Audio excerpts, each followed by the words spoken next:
And lo and behold, the worst Godzilla movie in the history of the franchise. Godzilla's Revenge, which coincidentally is turning 50 this year, since it was being released back in June of 1969. After the success of Destroy All Monsters, they decided to continue on with Godzilla. However, they kind of squandered all of its budget into Destroy All Monsters. So basically, instead what we got was this horrible mess of monster fighting, plots, whole soundtrack, everything is just bad. And filmed in CinemaScope. I mean, the only new scenes involved in Manila and Godzilla just fighting Gabra for like a second. So, why is this the worst film? Well, let's start with the plot, shall we? In the beginning, there's a little boy who's being bullied by a gang of bullies. And he decides to dream of Monster Island, see what would Godzilla do.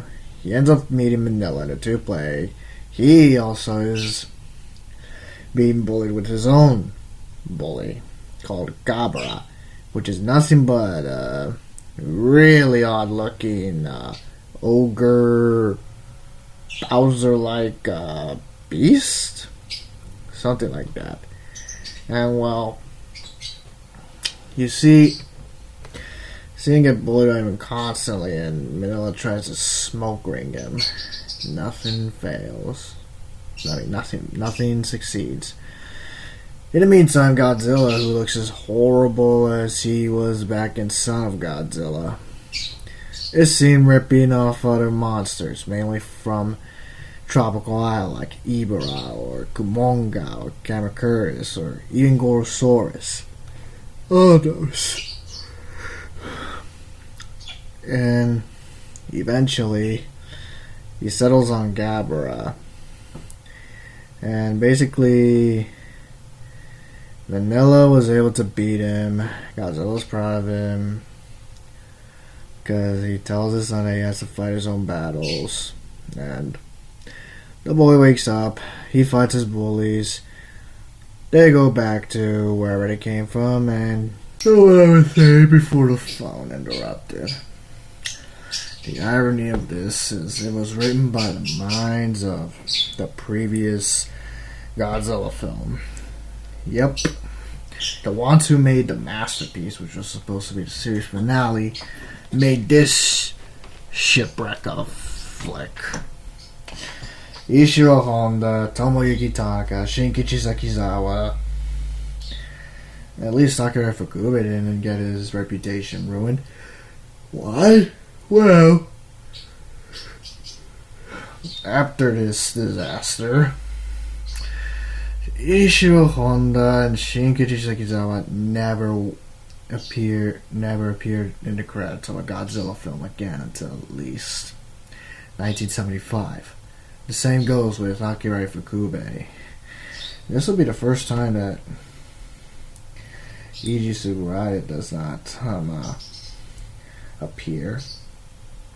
And, well, they use so much stock footage. The music sounds so out of whack. This is one of the few. This is where, ironically, the debut of Teruyoshi Nakano, who would make the effects of Godzilla vs. Hedorah, Gigan, Megalon, Mechagodzilla, Terra Mechagodzilla, and The Return of Godzilla in 1984. He kind of doesn't do much except splice together. So, with stock footage, there's only one good song. No, all the songs are bad. And one of the few horrible songs of the Godzilla series was the Monster March, which was probably written in a hurry. And yet, they were somehow able to drag Kenji Sahara, who appeared in King Kong vs. Godzilla, Destroy All Monsters, Monster Zero, Son of Godzilla, I think, into this. And not even he could save this horrible mess. Boy.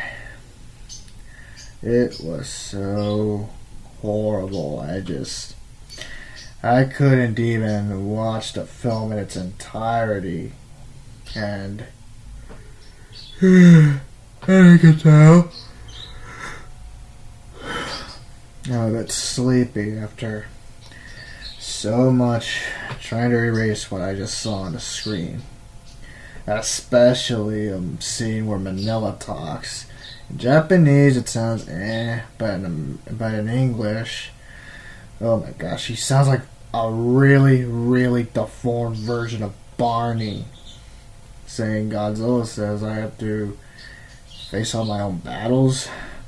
That'll be the first time that monsters would talk. And instead of all monsters attack, it's more like all monsters are trash. Because this literally takes the cake and all campy. Really low done. Nothing good. It used stock footage from Sea Monster, King Kong Escapes, Son of Godzilla, Straw Monsters. There's only like 3 minutes of new footage with Godzilla, Manila, and Gabara. And at least they got Kamakura's in a little cameo as he walked above a hole where he falls into. But yeah, this is the second out of 3 films where monsters talk. And this is the worst way you can show them how to talk, especially hearing Manila's voice. I mean, yeah. This sucks.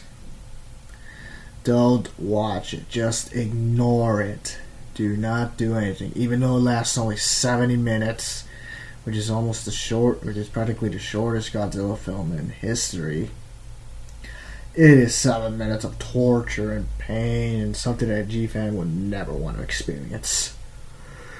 If you really want to experience it, then I suggest get yourself a barf bag, a hammer to knock yourself out, and maybe some pills. Because this film's that awful. The worst of the worst. It belongs in the Golden Raspberry Awards. It would win every time. Oh boy. So yeah, do not watch this. It'll harm your soul, it'll harm your morale as a G fan, and just skip to the next one, which really isn't that bad.